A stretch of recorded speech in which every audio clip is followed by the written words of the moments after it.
click on the subscribe button on the screen and check out our channel for more videos like this. It started innocently enough, as these things often do. Jack moved in next door last spring, and we became neighbors in the way most people do. Quick chats over the fence, a smile and a wave when we happened to pass each other coming or going.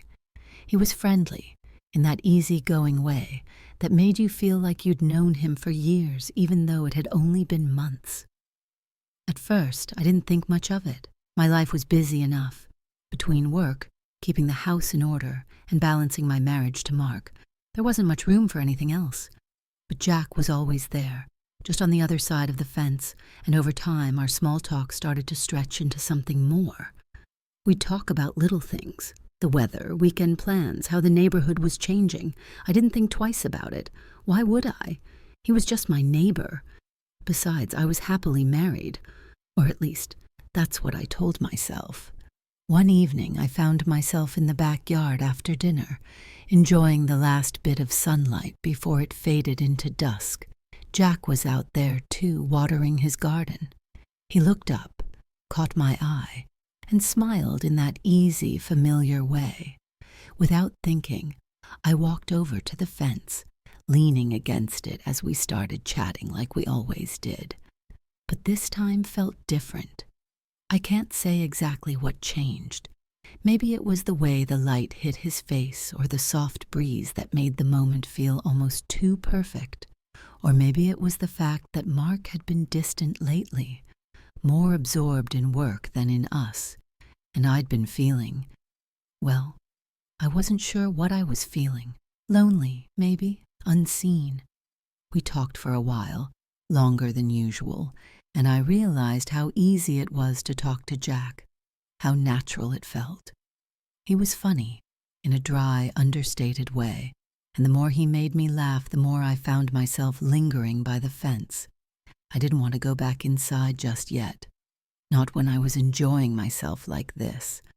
I don't know when I started noticing him differently, but that night, something shifted. I became aware of how close we were standing, the way his eyes lingered on mine just a little too long. And then, without thinking, I glanced down at his hands. They were strong, tanned from working outside, and I wondered briefly what it would feel like if he touched me.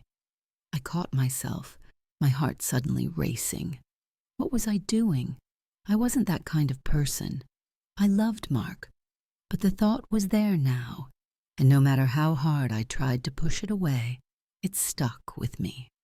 We said goodnight, and I went inside, but my mind was still with Jack. I lay in bed that night, staring at the ceiling, trying to shake the strange tension that had settled over me. It didn't mean anything, I told myself. It was just a moment, a fleeting thought that didn't matter, but deep down, I knew that wasn't true.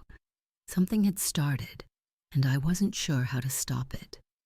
The next few days passed in a blur of routine, but I couldn't stop thinking about that evening by the fence. I told myself it was nothing, that I was overanalyzing a harmless conversation, but every time I saw Jack, it was like that tension we'd both felt was still hanging in the air. I tried to avoid him, to keep my distance, but it was impossible. He was my neighbor, after all, and as much as I tried to ignore it, I couldn't help but notice the way he smiled at me when we crossed paths, how his eyes seemed to linger a little longer than before. One afternoon I was in the driveway, unloading groceries from the car, when Jack walked over. "Need a hand?" he asked, already moving to help me with the bags. I wanted to say no, to keep things simple, but I found myself smiling and nodding. "Sure, thanks," I said, and before I knew it, we were standing in my kitchen, putting groceries away and chatting like we always did. It felt easy, natural, but underneath that ease was something else, something unspoken. "You know," Jack said, leaning against the counter once we'd finished, "I've been meaning to ask, how do you and Mark like the neighborhood? It's quiet, huh?" His question was innocent enough, but it made me think about Mark. about how distant he'd been lately. It wasn't like we were fighting, but something had shifted between us. We barely talked anymore, and when we did, it was all surface level: work, bills, schedules. There was no depth, no warmth. I wondered if Jack could see that, if he'd noticed the cracks in my marriage that I didn't like to think about. "It's nice," I said, trying to keep my tone light. "Quiet's good." Jack smiled, but there was something in his eyes, something knowing. He didn't push, though, and I was grateful for that. Instead, he changed the subject, talking about his plans to go hiking that weekend, how he loved being outdoors. I listened, nodding along, but my mind was elsewhere. I was too aware of the way he was standing so close to me, the way his voice seemed to fill the space between us. When he finally left, I felt an overwhelming sense of relief, but it was mixed with something else, something I didn't want to admit to myself. I liked being around him. I liked the way he made me feel seen, the way he listened, the way he filled the silence that had settled in my life, and that scared me. The following weekend, Mark was out of town for a work conference. I had the house to myself, and though I told myself I'd enjoy the peace and quiet, I felt restless. I spent most of Saturday puttering around the house, but by late afternoon I found myself outside again, sitting on the porch with a glass of wine. I tried to focus on my book, but my mind kept wandering, drifting back to Jack, to the way he looked at me, the way his presence seemed to fill the space between us whenever we were together. I hadn't seen him all day, and part of me was grateful for that, but another part of me, one I wasn't proud of, was disappointed. I hated that I felt that way, hated that I wanted to see him. But there it was. As if on cue, Jack appeared in his yard mowing the lawn. I watched him for a moment, feeling that familiar tension rise up again. He hadn't noticed me yet, and I considered going inside before he did. But I didn't move. I stayed where I was, sipping my wine, waiting. When he finished, he spotted me and waved, that easy smile on his face. I waved back, feeling my heart race, and before I knew it, he was walking over to my porch. "Hey there," he said, leaning casually against the railing. "Enjoying the nice weather?" I nodded, smiling, but inside I was a mess. This was dangerous, and I knew it. But I didn't ask him to leave. Instead, I poured him a glass of wine and invited him to sit with me. Jack sat down beside me, and for a moment, neither of us spoke. The evening was still, the air warm, and the only sound was the occasional chirp of crickets in the distance. I could feel the heat radiating between us, and I knew that this was the moment I'd been trying to avoid. Everything had led to this, and part of me wanted to get up and walk away, to end this before it went any further. But I didn't move. We talked like we always did, about small things, the kind of easy conversation that should have felt normal, but it didn't. There was something else there, something unspoken, and I could feel it building with every word, every glance.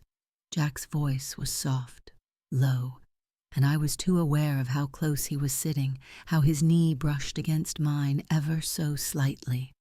I should have pulled away, made some excuse to leave, but I stayed where I was, pretending I didn't feel it, even though my heart was pounding in my chest.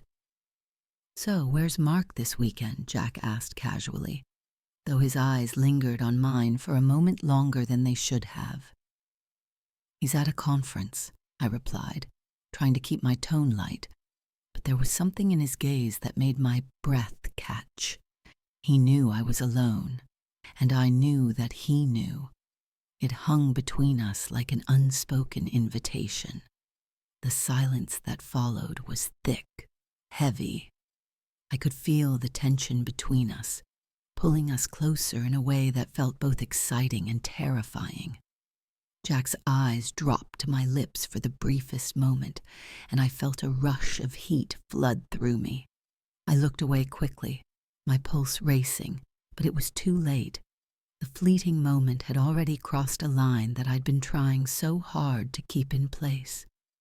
He leaned in, just a little, and I felt my body tense, my heart thudding so loudly I was sure he could hear it. Everything in me screamed to stop this, to stand up, to end whatever was happening before it spiraled out of control. But I didn't.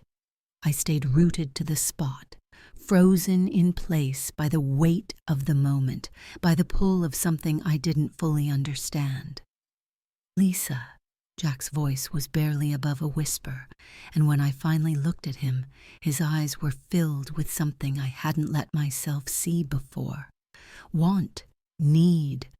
It was there, plain as day, and I knew he could see it in me too. I opened my mouth to say something, anything that would stop this from going any further, but the words wouldn't come. Instead, I found myself leaning in, just a fraction of an inch, but it was enough to acknowledge the pull between us, enough to admit what I'd been trying so hard to deny. And then, as if the universe itself was intervening, a car door slammed shut down the street, breaking the spell that had settled over us. I blinked, startled by the sound, and it was like waking from a dream. The tension between us shattered in an instant, and I quickly pulled back, my heart still racing. Jack sat back too, running a hand through his hair, and for a moment, neither of us spoke. The air between us felt different now, the weight of what almost happened hanging over us like a shadow. I could feel the regret settling in, sharp and heavy. "I should go," Jack said finally, his voice thick with something that sounded like disappointment. I nodded, not trusting myself to speak. My mind was still spinning, caught between the rush of what had almost happened and the relief that it hadn't. I watched him stand up, his movements slow, hesitant, like he wasn't sure if he should leave or stay. But after a moment, he turned and walked back toward his house, leaving me alone on the porch. As soon as he was gone, I let out a shaky breath, my hands trembling in my lap. I didn't know what to feel, relief, guilt, shame, maybe all of it. I sat there for a long time, staring into the dark, replaying the moment in my mind, wondering what would have happened if that car door hadn't slammed when it did. And even though nothing had happened, not really, I knew that I'd come far too close to something that could have changed everything.